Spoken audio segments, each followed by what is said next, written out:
Hi everybody, it's Roselle or Filipina Bear. Hi. Okay, so today you're gonna score this dough with me. This is the olive bread dough that you saw me shape earlier.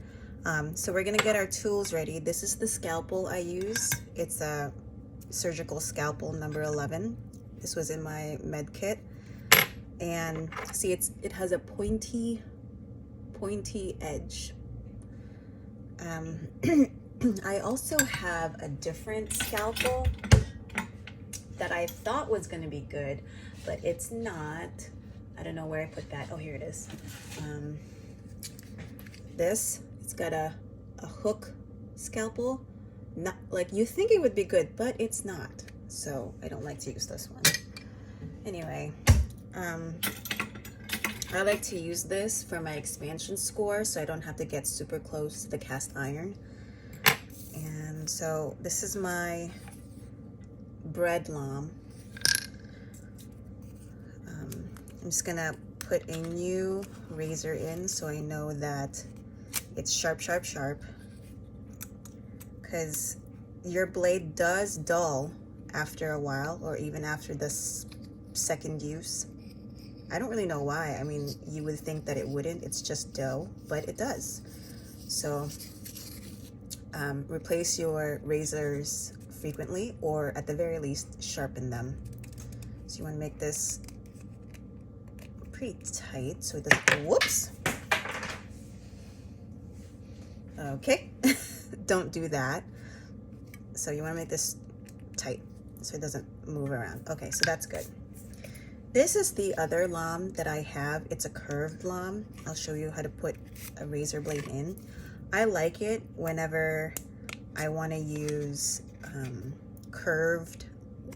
whenever I want to score curved leaves. It's really helpful. And it's also particularly helpful for the expansion score because it kind of, like, you see the shape of the lamb. So it's curved, right? So when you're doing your expansion score, it kind of lifts the dough up so that it helps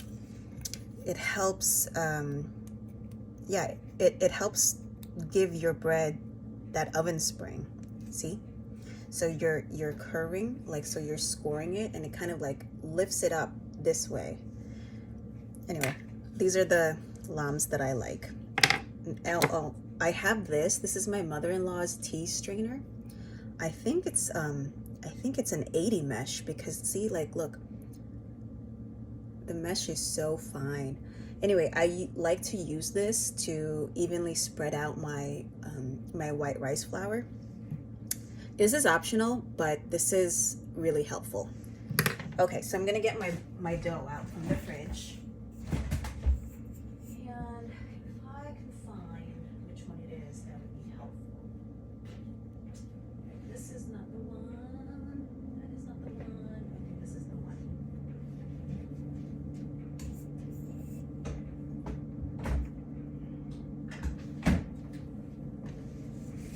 Okay. So this is my 100% whole wheat sourdough. Let's see how much it rose. Oh, oops. Yeah, it's almost a little bit overproofed, but we can still work with it. So we're gonna take parchment paper, fold that in half.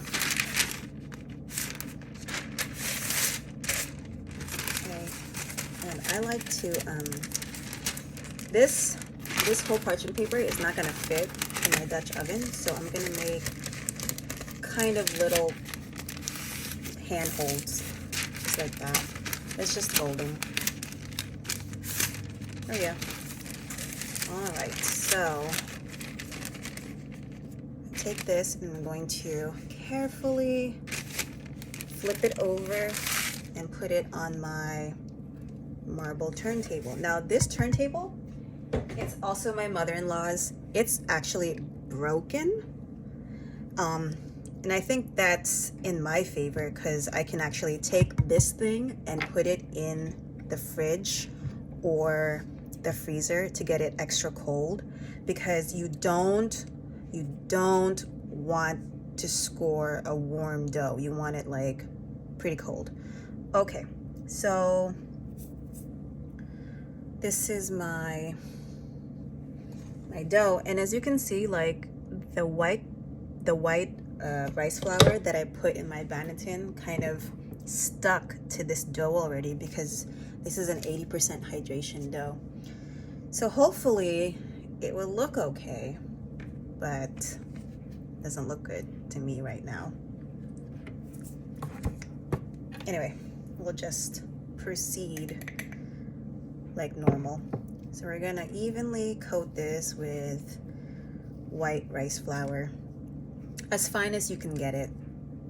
Like super fine white rice flour is great, so that it doesn't cake off. Now I'm afraid that this is gonna cake off because some of the rice flour already glued onto the dough in the fridge, but that's okay. We're just gonna work with it, hope for the best.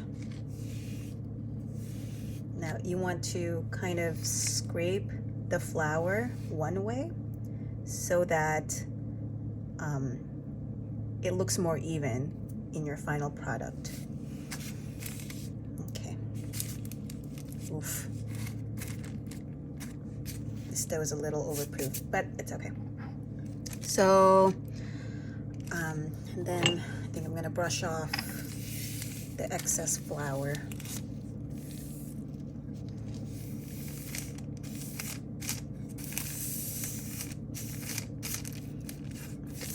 Okay.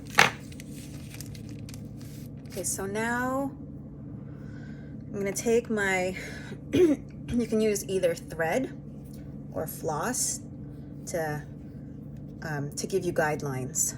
So I'm gonna first I'm gonna do my expansion score so that I know that this is it. Okay, and then I'm gonna turn the table and go for the middle. Okay, so that's my middle. Now from here, you can have fun. You can do whatever you want. So I think I'm gonna just do my go-to scores, which is really pretty. Let me think. I think we'll do just plain leaves. So I'm gonna do a few guidelines here. 1, 2, 3.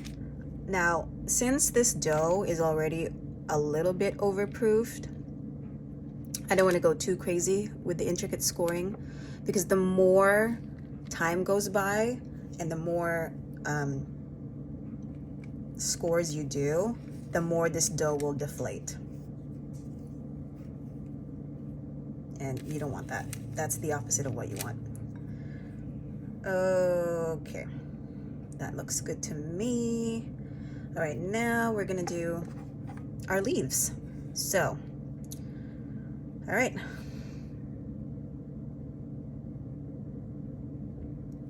You wanna do kind of long, quick, kind of deep cuts. You want the leaves to look elegant, kind of like effortless. Yeah, this is a little bit overproofed already. I can tell because the dough is deflating before my eyes. But we're gonna try to work as quickly as possible. In the beginning, this would take me 30 minutes, 45 minutes, and I would have to chill this dough in the freezer for about an hour just so that it wouldn't deflate as soon as I nicked it. But because you know, it would take so long. But I've been doing this every day, maybe 4 or 5 loaves a day, that I'm kind of, you know, I'm getting the hang of it. I'm getting quicker and faster than I was at day 1, so that helps me.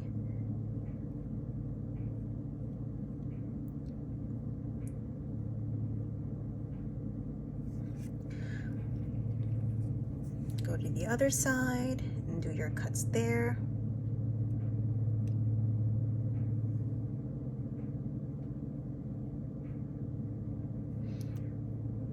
Now, if you see that you've made a mistake, don't worry about it. Just keep going fast. It's fine. It will still look beautiful. I promise you, it'll look beautiful. It'll still taste just the same. It'll still taste really awesome. It might not look as awesome as you see on Instagram or YouTube, but whatever. You're just doing your best.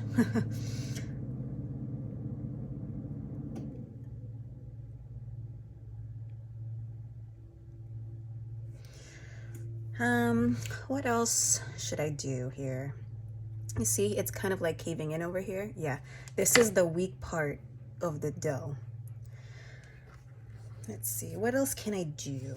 I know, I'll make that puckered look I like so much. Okay, working quickly now.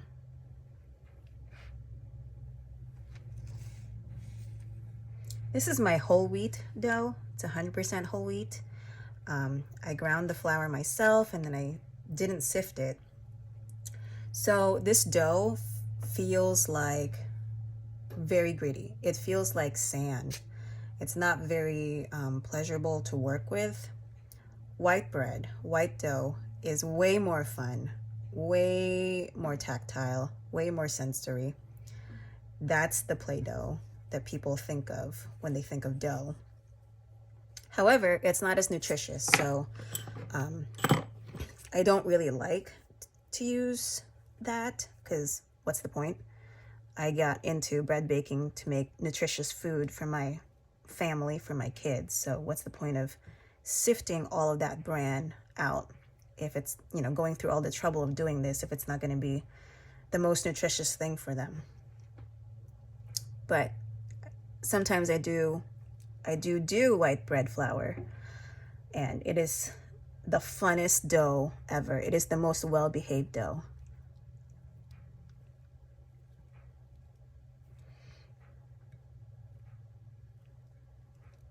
See, okay, so these are embroidery scissors, and I use these just to, like, I don't know, if you can see it clearly, I'm just kind of lifting the dough up. I'm not really cutting it. I'm using it to lift it up and making these arrowheads, basically. Isn't it cute? It looks like a Fabergé egg.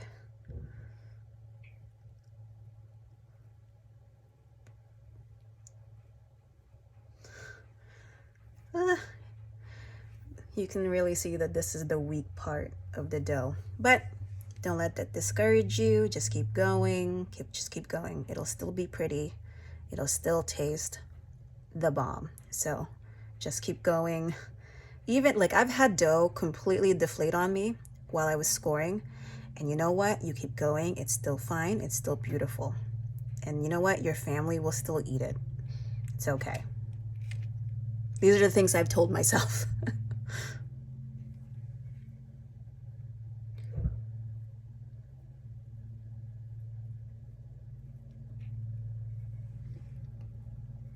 Okay, I think this is ready. And so I'm gonna pop this in the oven, in my Dutch oven for like 5 minutes. And then I'm gonna take it out and then I'll do this expansion score. Probably with this, if not with my scalpel.